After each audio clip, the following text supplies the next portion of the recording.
Thank you again for a warm welcome on a Thanksgiving Sunday. 오늘도 저를 이렇게 따뜻하게 추수감사할 때 이렇게 맞이해 주셔서 감사합니다. Thanksgiving, and we had 22 of our family members gathered in our home and had turkey and all of those wonderful things. It is a glorious time of the year and a great way to thank God for many of His blessings. 예, 오늘 저희 가족 어제 밤에 저희 가족에서도 저희 가족 친척들이 한 22명씩이나 모여서 함께 크게 잔치를 벌이고 터키도 먹으면서 그렇게 재미있게 보냈다고 하십니다. 그리고 이제 저희가 이렇게 추수감사를 맞이하는 것은 항상 기쁨의 날이고 영광의 날이고 하나님께 드릴 감사가 너무나도 많은 그런 기쁜 날인 줄로 믿습니다. But today I want to think with you a little bit on one of the parables of Jesus, not so much focused on Thanksgiving, but yet at the end there is much in it that we can give thanks God for. 네, 오늘 특별히 예수님의 비유 중 하나를 살펴보겠습니다. 그런데 이 비유는 감사절과 직접적인 관계가 없다고 생각하실 수 있겠는데요. 근데 끝에 보시면은 감사할 이유가 이 비유를 통해서 풍성하게 넘치리라 믿습니다. Now everyone likes a good story. 예, 모든 사람들은 좋은 이야기를 좋아합니다. And Jesus is a master at telling stories. 그 예수님은 좋은 이야기를 말씀해 주신 분 중에서 가장 최고이신 분이십니다. His parables create a new benchmark, as it were, in the use of story to communicate God's truth. 예, 예수님의 비유를 통해서 하나님의 진리를 말씀해 주실 때 정말 그 이야기는 놀라울 만하고 정말로 특이한 세상에서 찾아볼 수 없는 그런 이야기를 할 수 있습니다. And as Pastor Park read the stories today about weeds and wheat, or mustard seed, or yeast, these are just a sample of the many stories that Jesus told. 그리고 오늘 박목사님께서 봉독해 주신 오늘 본문은 세 가지 비유가 있는데요. 곡식과 가라지의 비유, 그리고 겨자씨의 비유, 그리고 또 누룩의 비유. 이 셋들은 예수님께서 말씀해 주신 수많은 비유 중에 세 가지의 샘플이라고 생각하실 수 있습니다. But Jesus' stories, they usually have a twist in them, something that sort of attracts your attention. It's unusual. It's not the way you think the story should unfold. 예, 예수님의 이야기를 자세히 들여다보면 항상 큰 반전이 있고 놀라운 면이 있습니다. 저희가 쉽게 이해할 수 없는 방면도 있고요. 저희가 생각할 때에 이렇게 끝날 것 같은데도 마지막에 큰 반전이 있는 경우가 많습니다. And so one of his most famous parables, the parable of the two sons, the prodigal son, we're not expecting the reaction of the older son when his brother comes home. His older brother doesn't want to have anything to do with it. 예, 예를 들면 탕자의 비유를 생각하시면 되겠습니다. 탕자의 비유에서도 탕자가 집을 떠나고 그 어려운 고생을 하다가 다시 돌아왔을 때 그 형이 그렇게 반응하리라고 쉽게 예상치 못하셨을 겁니다. And the reason these stories are unusual is that the story Jesus tells is not really the story that he wants us to hear, because parables always have another meaning beneath them. 예수님의 비유가 가끔은 이해하기 힘들고 가끔은 반전이 있고 좀 예사롭지 않은 이유는 항상 예수님의 비유 속에는 더 깊은 뜻과 더 깊은 의미가 있기 때문입니다. And so we may hear a story about weeds and wheat, but Jesus really isn't interested in telling us about how to garden or how to farm. There's something more important that He's wanting us to understand. 오늘 본문에서도 예수님께서는 곡식과 가라지에 대해서 말씀하시지만 사실 예수님께서는 가드닝이나 이런 농부들에게 말씀하는 것이 아니라 더 깊은 뜻을 가지고 우리에게 말씀해 주신 줄로 믿습니다. And as in this case, in the parable of the wheat and weeds, Jesus begins the kingdom of heaven is like. His parables are about the kingdom of heaven. 예, 그리고 예수님께서 이 세 가지의 비유를 말씀하실 때는 하나님의 나라에 대한 비유라고 말씀하십니다. 하나님의 나라는 이와 같다고 이 비유를 설명해 주십니다. But even though Jesus tells people this is what the story is about, it's hard for people to grasp the meaning. And even his own apostles, his disciples, had to come to Jesus and say, tell us what you really were saying. 예, 얼마나 이 비유들이 이해하기 어려웠는지 예수님을 가장 가까이서 따르던 그 제자들마저도 예수님께로 와서 예수님이 이것을 설명하여 주시옵소서 하면서 부탁드린 경우도 있습니다. 그리고 또 가끔씩 사람들은 설명을 해줘도 그 뜻을 정확히 헤아리지 못하는 경우도 많습니다. So this afternoon, as we hear about weeds and wheat, let's listen carefully to what Jesus really was talking about. 그래서 오늘 본문을 통해서 곡식과 가라지의 비유를 들을 때에 우리 귀를 쫑긋 세우고 우리가 열심히 들어서 이 뜻을 참된 뜻을 이해하기를 바랍니다. Now, Jesus wasn't the first person in the Bible to use parables. One of the most famous ones is told to King David. 예, 비유를 사용한 분은 예수님이 처음이 아니셨습니다. 구약 성경을 보면은 아주 유명한 비유가 또 하나 나오죠. 다윗 왕에게 말씀드린 비유입니다. You remember the story how David was involved with the woman Bathsheba in an adulterous relationship and how he had her husband murdered. It was a terrible, sinful season in David's life. 예, 여러분 모두 기억하실 것입니다. 다윗 왕이 밧세바를 취하여 동침하고 그리고 또 그의 남편 우리아를 죽이기까지 한 그런 너무나도 다윗에게는 어두웠던 시절에 있었던 때입니다. And God sends Nathan the prophet to David with a story. 그리고 하나님은 선지자 나단을 통하여서 이야기를 하나 말씀해 주십니다. A rich man has a friend come, and even though this rich man owns great herds, he goes to his poor neighbor and demands that this poor neighbor give him his only lamb. 예, 성경을 보시면은 하나님께서 이 이야기의 주인공인 어느 부유한 자가 있는데 부유한 자가 손님을 맞이하게 됩니다. 근데 그 부유한 자는 양과 소가 너무나도 많지만 그 사람을 대접할 때 자기의 양과 소를 취해서 하는 것이 아니라 아주 가난한 자의 하나밖에 없는 암양 새끼를 가져다가 그를 대접합니다.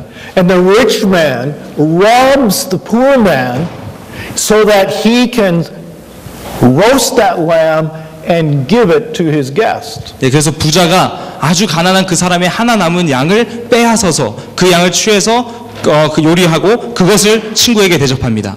And David thinks that Nathan is telling him about a real situation of injustice, and he gets really angry and wants to find out who this is so he can punish him. 예, 다윗은 여기서 이것을 비유라고 생각하지 못하고 실제 상황이라고 여기고 이 불의를 참지 못하여 분노하고 있습니다. And Nathan points the finger at David and says, "You're the man." 그리고 나단 선지자는 여기서 다윗에게 분명히 말씀합니다. 당신이 그 사람이라고 이 비유의 사람이라고 말씀합니다. And through the parable of the little lamb, God brings to David a message of judgment and says, "You have sinned. You've done a terrible thing." And God's judgment rests upon you. 예, 그래서 하나님은 선지자 나단을 통하여서 이 비유를 통하여서 심판의 메시지를 다윗에게 전하고 있습니다. 너가 죄를 지었다는 것을 분명히 깨우쳐 주고 계신 겁니다. And there are many other parables in the Old Testament. And Jesus uses this way of storytelling in order to bring his message powerfully to the attention of the people. 예, 그래서 구약에서는 많은 비유를 찾아볼 수 있습니다. 그 비유를 통해서 하나님께서 하나님의 백성들에게 하나님께서 하실 말씀을 그 메시지를 전달하실 때 많이 사용됐던 방법입니다. And so through his stories, he is calling people in his audience to really hear his message of salvation, his message of the grace of God, his message that God is doing something new and powerful in Jesus. Parables tell us about that. 그래서 하나님께서 비유를 말씀하실 때는 항상 하나님의 구원이든지 하나님의 은혜이든지 예수님을 통해서 새롭게 행하실 놀라운 일이라든지 그것에 대해서 새로운 메시지를 주시려고 저에게 비유를 주시는 겁니다. And so a parable has one layer of meaning in the story that you hear, but there's an underlying message that we really have to grasp if we're going to understand what Jesus is talking about. 예, 그래서 비유는 첫 번째 면에 있는 이야기만 이해하면 안 되고 그 깊이 그 내면에 있는 참된 뜻을 우리가 헤아려야지만 그 참된 뜻을 이해했다고 할 수 있겠습니다. Now Matthew 13, we have 7 of Jesus' parables all brought together with a very powerful message. 마태복음 13장에서 보시면은 예수님께서 7가지 말씀해 주십니다. Some of these parables are long and complex, and others are really short. Some have an interpretation given, and others do not. 이 비유 중에 몇 가지는 굉장히 길고 그리고 예수님께서 친히 해석을 해주시기도 합니다. 그리고 또 다른 비유를 보시면요, 비유가 굉장히 짧고 단순해 보이고 설명조차 없는 경우도 있습니다. The first four of these parables all have to do with seeds or some aspect of farming. We have the idea of sower and seeds. We have the idea of wheat and weeds. We have the idea of the mustard seed. Seeds. This is a really important message from Jesus. 예, 그리고 예수님의 비유 중에서는 씨앗 그리고 씨 뿌리는 자, 뭐 이렇게 추수하는 것, 농부들이 하는 일 이런 것을 많이 비유 삼아 말씀하셨는데요. 예수님의 메시지에서는 굉장히 중요하게 쓰여졌던 것이 이 farming입니다. So as we come to this parable of wheat and weeds, Jesus has already introduced parables. He tells the parable of the wheat and weeds, the mustard seed, the parable of yeast. Matthew says this is why Jesus tells parables, because he has a message from God.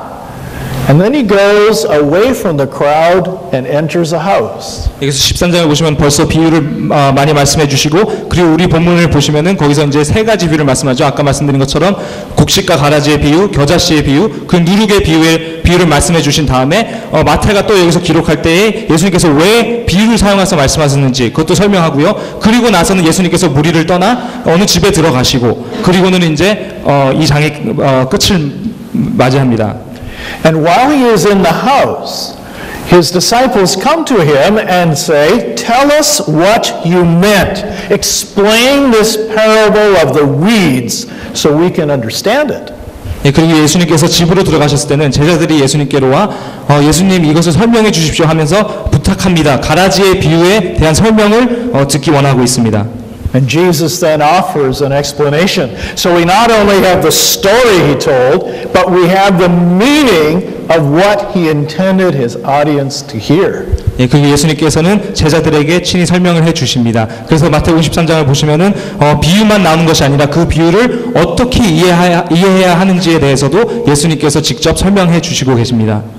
Now in the preceding parable, the one about sowing seed and how the seed lands in different kinds of soils and how the seed germinates but doesn't really produce fruit, had as its major message, you got to hear carefully, you got to hear with understanding what Jesus was trying to say.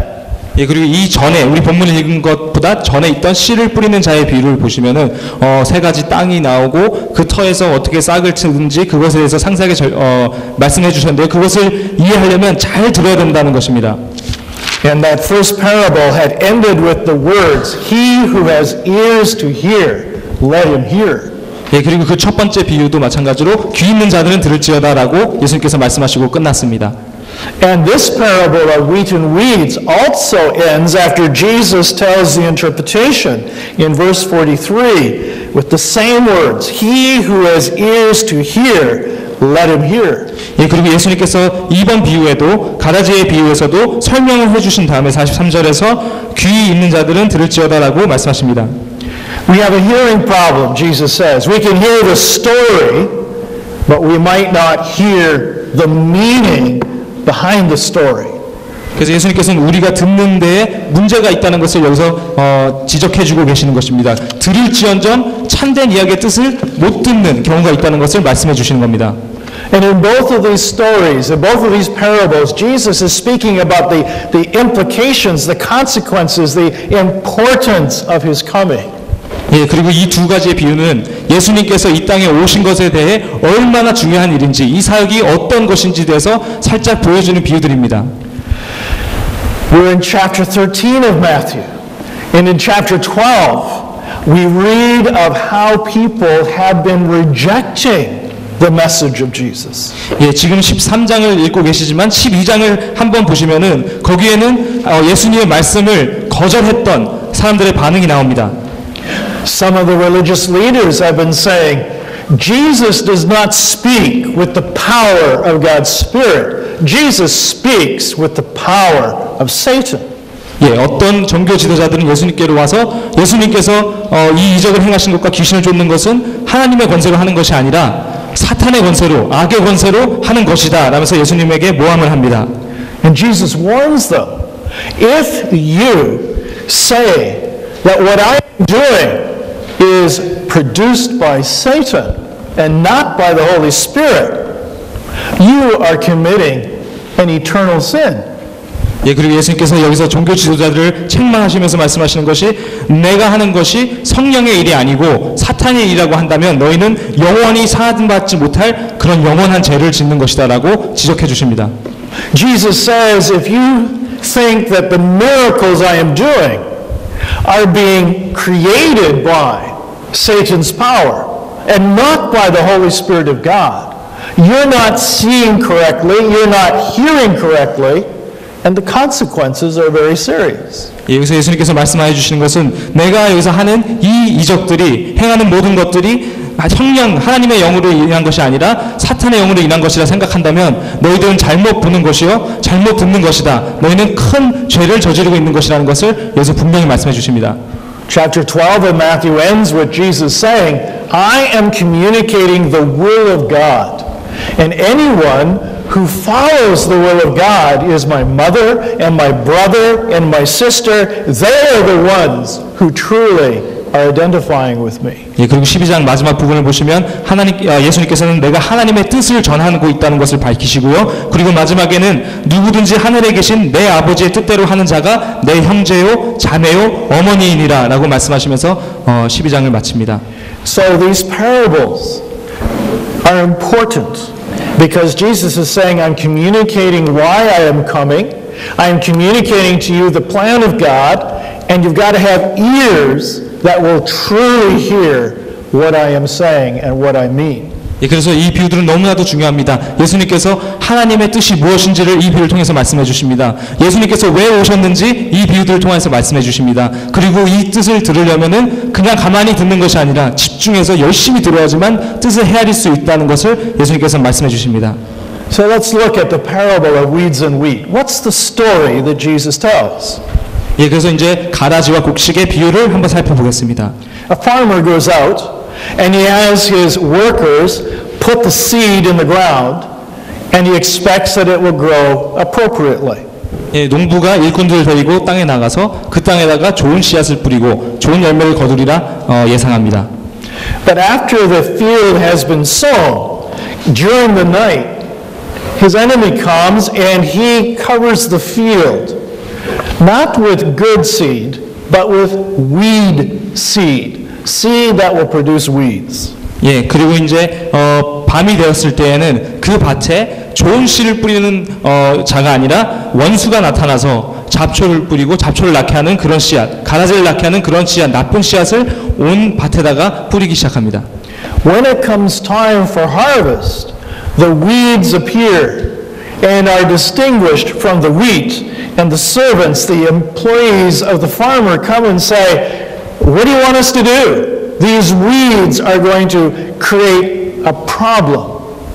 예, 이제 추수할 때가 가까워지니까 딱 티가 납니다. 잡초가 무엇인지 가라지가 무엇인지 그리고 곡식이 무엇인지가 딱 구별이 갑니다. 그래서 일꾼들이 주인에게 와서 그 땅의 주인에게 묻되 어떻게 합니까? 이제 이 잡초들을 어떻게 해야 합니까? 이거 큰 문제입니다라고 주인에게 알립니다. They don't know where the weeds have come from, but the master does, the owner does, and he says, an enemy has done this. This is sabotage. This is my enemy seeking to destroy my work. 예, 그래서 일꾼들은 이게 어떻게 된 일인지 모르고 주인에게 말씀하지만 주인은 미리 알고 있습니다. 이것은 원수의 짓이다. 이것은 나에게 악행을 행한 것이다. 이것은 나의 일을 방해하는 일이라는 것을 주인은 미리 알고 있습니다. I think the employees expected the owner to say, pull up the weeds, get rid of them. But instead he says, no, let them alone, because if you pull up the weeds, you're going to damage the wheat. Leave it alone. 예, 그래서 일꾼들이 예상하는 주인의 반응은 이제 그럼 그 잡초 다 뽑아내라 이렇게 말씀하실 줄 알았는데 주인은 그렇게 말씀하지 않고 오히려 반대로 가만히 내두라고 하십니다. 그것을 뽑으려다가 곡식이 다칠까가 염려하시는 마음으로 그냥 가만히 내두라고 하십니다. But when harvest comes, that's when we will make the distinction. The weeds will be clear, the wheat will be clear, we will sift, and the weeds will be burnt, and the wheat will be placed in the barn. 예, 그리고 주인은 추수할 때가 되면 모든 것이 다 분명해지고 이제 거기서 가라지를 뽑아서 그것은 다 불 질러버리고 그리고 이제 알곡은 곡식은 곡간에 넣어둘 것이라고 분명히 말씀하고 있습니다. Now it's kind of a simple story. I think anyone living in Galilee in the first century would have understood this quite clearly. 예, 이 비유는 생각보다 단순한 이야기입니다. 특히 1세기 갈릴리 지방에 살았던 사람들은 이 비유를 너무나도 잘 이해했을 거라고 믿습니다. Sabotaging a field apparently was common enough that the Romans had to pass laws forbidding it. In other words, this was something that happened fairly regularly. 예, 남의 밭을 이렇게 망쳐버리는 일은 꽤 흔했던 일 같습니다. 그래서 이 당시에 로마 법을 보면 남의 밭에 가서 이렇게 악행을 저지르지 못하게 하는 법이 있었다고 합니다. What is perhaps a little surprising is the quantity of the weeds, how pervasive they are. It is something that's going to be perhaps damaging to the harvest. 근데 여기서 조금 놀라운 사실은 얼마나 많은 잡초가 났느냐, 얼마나 많은 가라지가 있느냐에서 있습니다. 이 모든 밭을 다 해할 것 같이 가라지가 많다는 것입니다. And perhaps also what is surprising is that the owner says, don't do anything about it right now, but at the harvest we will make a distinction. 예, 그리고 아까 말씀드린 것처럼 또 놀라운 것은 주인이 지금은 아무것도 하지 말라고 당부하는 것입니다. 나중에 추수 때에 모든 것이 이루어진다고 말씀하신 것이 살짝 놀랐습니다. So what question is Jesus trying to answer by telling this story? 예, 이 비유를 통해서 예수님은 무슨 말씀을 하시려고 하는 겁니까? I think he's telling his contemporaries about the new way that the kingdom of God is emerging in the world. 예, 아마 예수님께서는 그 동시대 사람들에게 이 메시지를 주실 때 하나님의 나라가 예수님을 통해서 어떻게 지금 임하시는지를 표현하시기 원했던 것 같습니다. Jesus has come as Messiah, as God in flesh, and he is doing miracles and he's teaching the gospel, but people aren't recognizing it. 예, 예수님께서는 메시아로 이 땅에 오셨습니다. 성육신 하셔서 하나님께서 사람의 옷을 입고 내려오신 겁니다. 근데 사람들은 그것을 제대로 이해하지 못했던 것 같습니다. In fact, there is opposition. Just like the enemy comes and sows weeds, so there is opposition to Jesus. Those that are saying he's not telling the truth, those who are saying he's not really from God, there is opposition. 예, 예수님의 말씀을 이해만 못할 뿐만 아니라 오히려 예수님을 대적하는 세력들이 있습니다. 예수님이 하신 말씀이 진리가 아니다. 이 사람은 사기꾼이다라고 이렇게 몰아가는 대적을 하는 사람들이 많이 생겨나기 시작했습니다. But Jesus as Messiah doesn't seem to be doing anything to destroy this opposition. He's not sort of creating an army. He's not in some way trying to eradicate it. He's allowing it to go on. 네, 놀라운 사실은 예수님께서 여기서 이 대적하는 자들을 뿌리 뽑아 버리지 않으시고 여기서 이 대적들을 없애버리려고 군대를 세우시는 것이 아니라 가만히 내두는 모습을 우리는 볼 수 있습니다. And this is kind of surprising because for Jewish people in the first century, when Messiah came, he was supposed to destroy sinners in Jerusalem. He was supposed to eradicate those who are rebellious against God. He was supposed to cleanse and purge Palestine from all kinds of wickedness. 예, 그래서 이것은 1세기 유대인들에게는 굉장히 놀라울 일 수밖에 없었습니다. 특히 이 유대인들은 메시아가 오시면은 이렇게 메시아를 대적하는 모든 자들을 다 뿌리 뽑아버리고 다 없애버리고 그들을 다 멸하시리라 생각했기 때문에 예수님께서 이렇게 하시는 것은 굉장히 놀라운 일일 수밖에 없었습니다. The Jewish sect known as the Essenes, who lived in Qumran and other places, people associated with the Dead Sea Scrolls, they wrote that when Messiah comes, there's going to be the great war, the great battle between the sons of light and the sons of darkness, and Messiah is going to overcome all evil. 예, 그리고 이제 에스인파 사회사본에 관련된 그런 유대 교파 중에 한 파는요, 예수님이 오실 때, 메시아가 오실 때, 빛의 자녀들과 어둠의 자녀들이 큰 전쟁을 벌일 거라고 예측했다고 합니다. 그 사람들은 다 메시아가 선두가 되고 대장이 되어서 그 악의 세력들을 다 단번에 다 없애주리라고 믿고 있었다고 말씀합니다. But when Jesus comes, this doesn't seem to happen.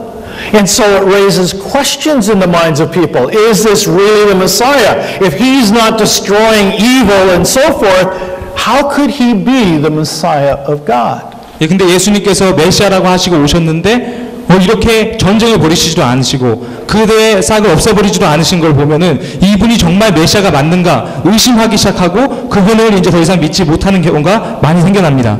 And so Jesus is revealing something new about the way God was going to accomplish his program. There wasn't just one coming of the Messiah, there were going to be two comings of the Messiah. 예, 그래서 예수님께서는 여기서 새로운 사실을 그들에게 깨닫게 하시려고 말씀하십니다.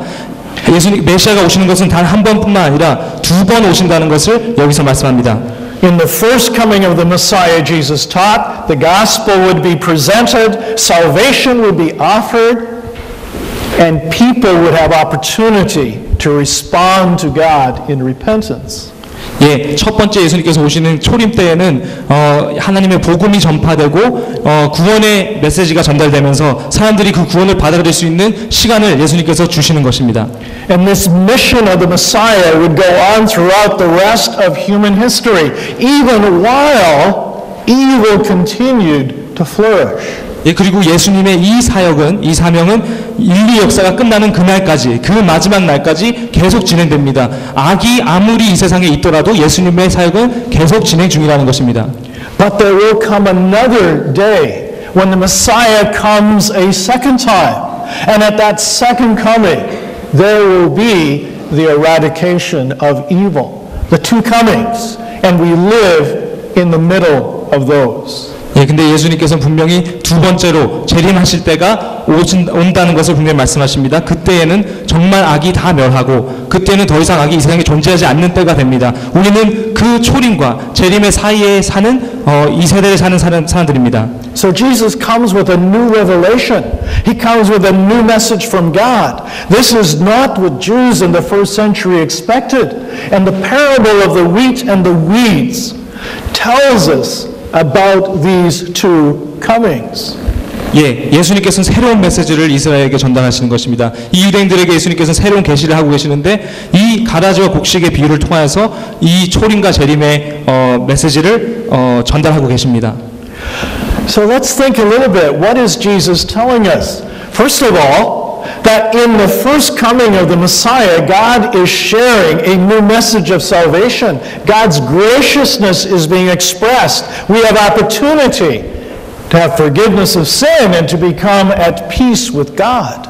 예, 다시 한번 살펴보겠습니다. 첫 번째 예수님께서 오실 때는 우리의 죄사함의 기회입니다. 우리가 죄를 사함 받을 수 있고 은혜를 입을 수 있고 예수님께서 주시는 구원의 길을 잡을 수 있습니다. 그것이 예수님께서 주시는 첫 번째 초림의 뜻입니다. So God offers us participation in His kingdom, an experience of His mercy, an opportunity to become part of God's family in a special way. This is what is happening as the seeds of wheat are sown. 예, 그래서 하나님께서 이렇게 이 비유를 통해서 말씀하시는 것은 이 곡식의 씨가 뿌려졌을 때는 복음의 씨앗이 뿌려지는 것입니다. 하나님께서 주시는 은혜와 자비를 누릴 수 있는 저희들을 시작하신 것입니다. 그 기회를 시작하시고 예수님을 통하여서 그 사역을 시작하신 겁니다.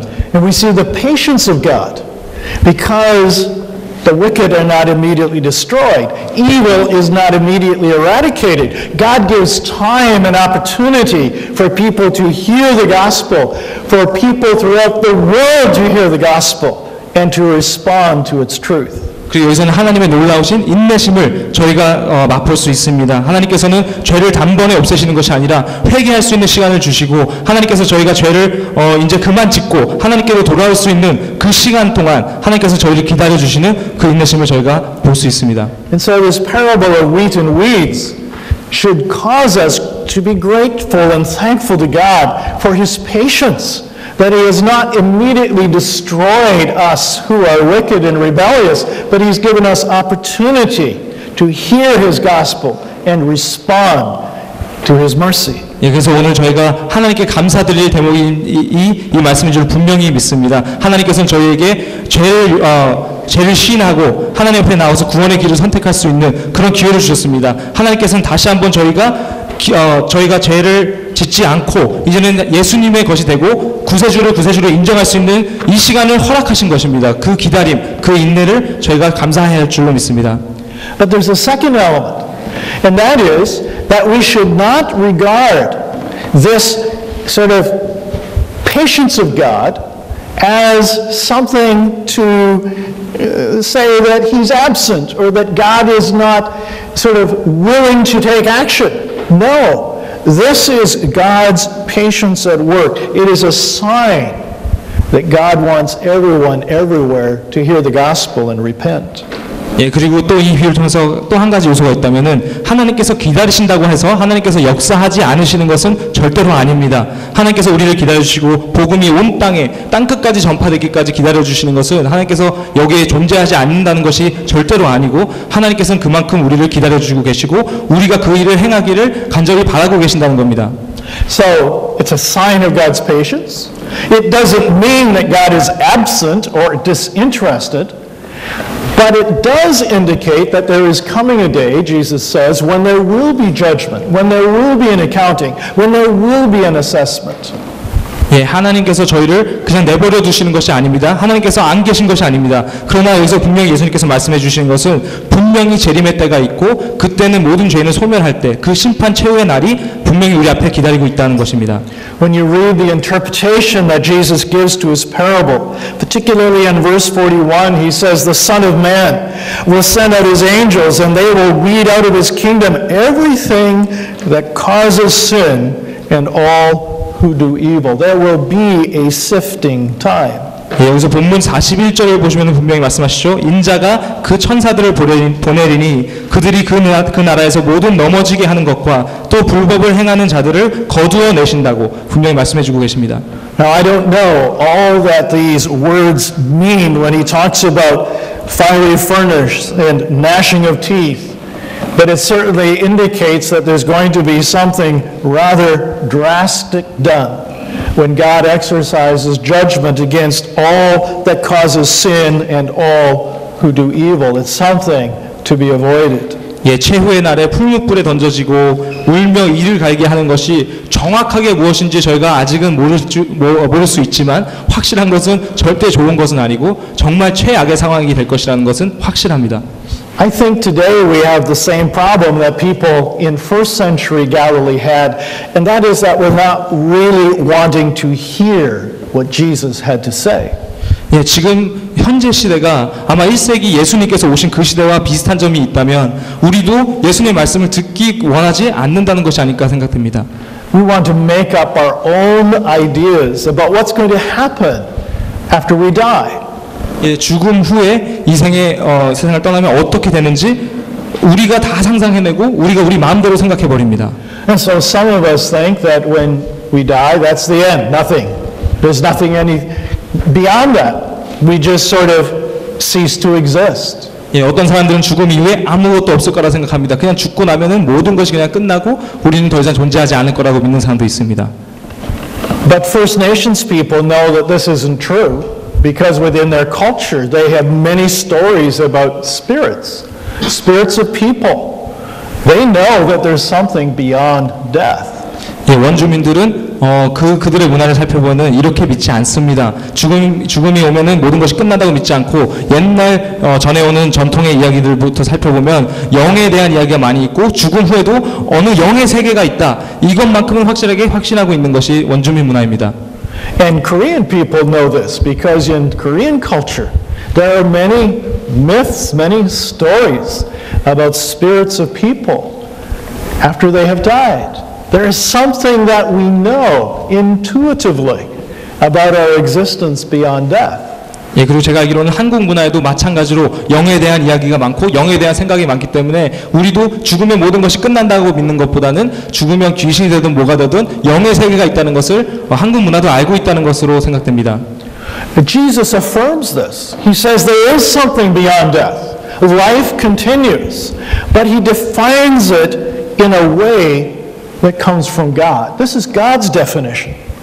예, 그리고 예수님께서도 맞다. 죽음 이후에도 분명히 삶은 계속된다고 말씀하시지만 여기서 예수님께서 주시는 이 답은 하나님께서 주시는 정의입니다. 하나님께서 죽음 이후의 삶에 대한 정의를 예수님께서 보여주고 계십니다.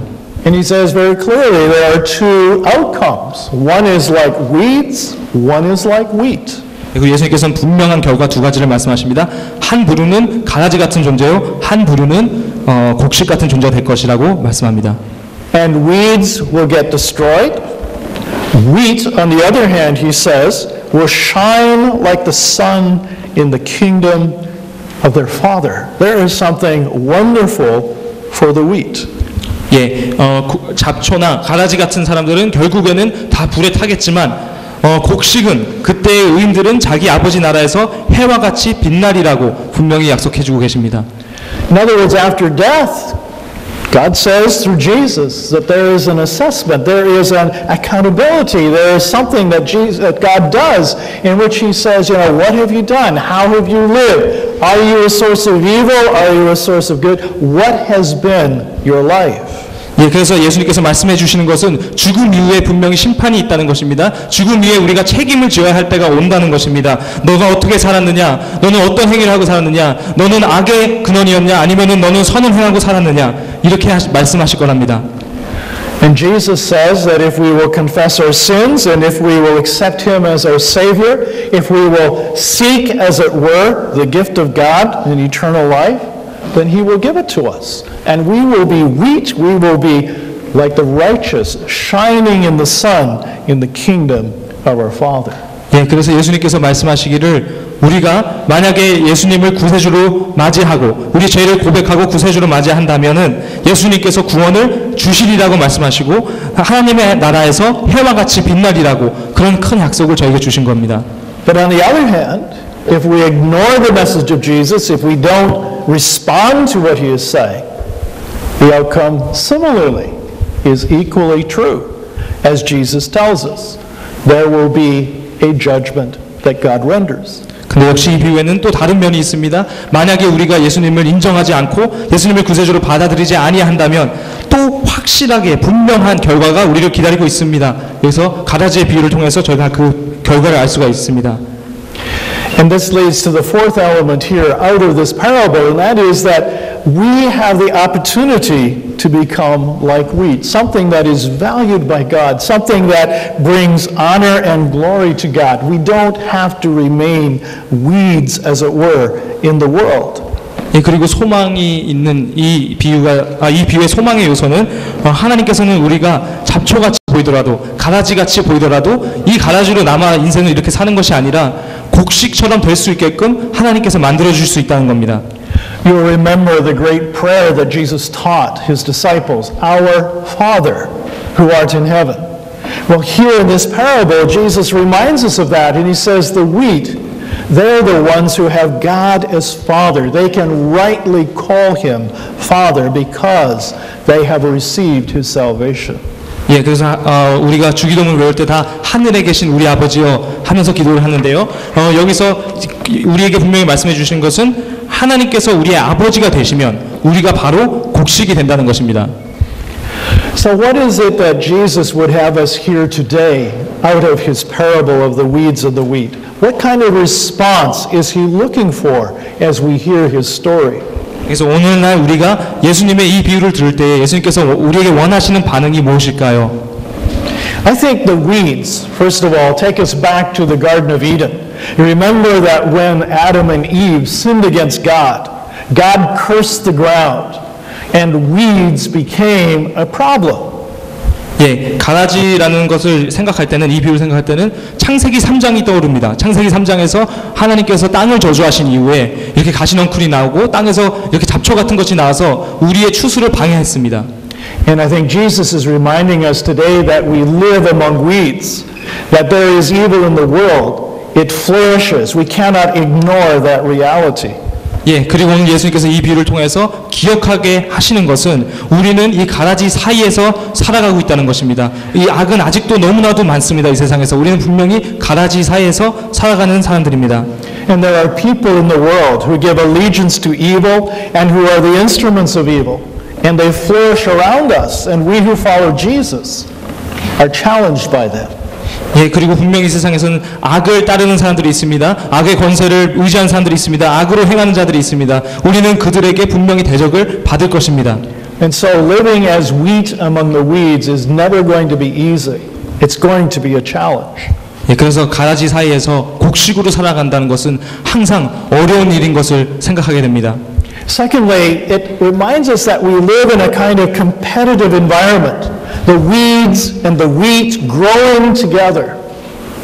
그리고 두 번째로는 경쟁이 있다라는 요소가 있습니다. 우리는 가라지와 곡식의 경쟁이 이 비유를 통해서 경쟁이 있다는 것을 살펴볼 수 있습니다. Jesus wants us to know that not everything in the world happens through the direct agency of God. There is an enemy at work. He is sowing weed seeds. There is an active personality that is generating evil. 여기서 예수님께서 우리가 알기 원하시는 것은 우리에게 일어나는 모든 일이 다 하나님이 이것을 주셨구나, 하나님이 이 시련을 주셨구나, 이런 것이 아닐 수도 있다는 것입니다. 분명히 악이 행동하고 있기 때문에 악이 사단이 행하는 일이 분명히 이 세상에 있다는 것을 인식하는 것입니다. And thirdly, there's a gospel message here. We all start out as weeds, as it were, because all of us are born with sin and born in rebellion, but we can become wheat. We can be transformed. We can be changed by the power of the gospel. 예, 그리고 세 번째 요소는 복음 전파의 요소입니다. 하나님께서는 우리는 인간들은 다 죄인으로 태어나고 다 죄인으로 살아가지만 하나님께서 우리를 만나 주실 때에, 하나님께서 우리에게 구원을 주실 때에 우리는 가라지에서 곡식으로 변화되는 그 놀라운 변화를 경험할 수 있다는 것입니다. And then finally, as we look at ourselves as wheat living among weeds, what are we to do about evil? How do we respond to it? 그리고 마지막으로 우리가 이렇게 악이 많은 사회에서 살아가는데 우리가 이 가라지 사이에서 그 악에 대하여 어떻게 해야 되는 것인지 말씀해 주고 계십니다. We cannot tolerate it because we are told that, evil is destructive. It's something that we need to do something about. 예, 그냥 악을 가만히 내버려둬서 되는 것이 아닙니다. 악은 우리의 마음을 파괴하기 때문에 악을 가만히 냅두면 안 되겠죠. We can't eradicate it because we don't have the power to do that. God will do that at the end of the age, but not now. 예, 또 반면에는 악의 뿌리를 뽑아버릴 수도 없습니다. 우리에겐 그런 권능이 없습니다. 하나님께서는 나중에 하나님의 때에 그 일을 행하실 겁니다. God gives us His Holy Spirit so that we will have the power and ability to fight against evil, to destroy its power in our lives. He gives us the armor of God to withstand the fiery darts of Satan. 예, 근데 하나님께서는 이 악과 싸울 수 있도록 하나님의 성령을 저에게 주셨습니다. 하나님의 전신갑주를 저에게 입게 하시고 저희가 그 악의 세력들을 대적할 수 있도록 하나님께서는 저희를 준비시켜 주십니다. Paul's advice to us as wheat is this: do not be overcome by evil, but overcome evil with good. 예, 사도 바울이 저에게 이 악에 대해서 어떻게 해야 되는지 조언을 하나 해줍니다. 로마서에서 보시면은 악에게 지지 말고 선으로 악을 이기라라고 말씀합니다. God promises that at one time when Jesus returns, evil is going to be destroyed, and we who follow Jesus will enter into the kingdom of our Father. 예, 예수님께서 분명히 약속해 주셨습니다. 하나님께서는 분명히 예수님을 다시 보내실 것이고 예수님께서 다시 오실 때에는 모든 악이 소멸되고 우리는 예수님을 따라 영원한 나라에 들어가게 될 것이라는 것을 확신합니다. I think that's a message that should cause us great thanksgiving today as we celebrate Thanksgiving Sunday. There is coming a day when we will be with Jesus and we will enjoy the kingdom of our Father. 예, 하나님께서 우리를 위해서 예비해 두신, 예수님께서 미리 가서 예비해 두신 그 장소가, 그 거처가 우리에겐 있다. 분명히 어느 날에는 우리가 그 영원한 나라에 들어갈 것이라는 이 소망의 메시지가 여러분들에게 감사를 주시리라 믿습니다.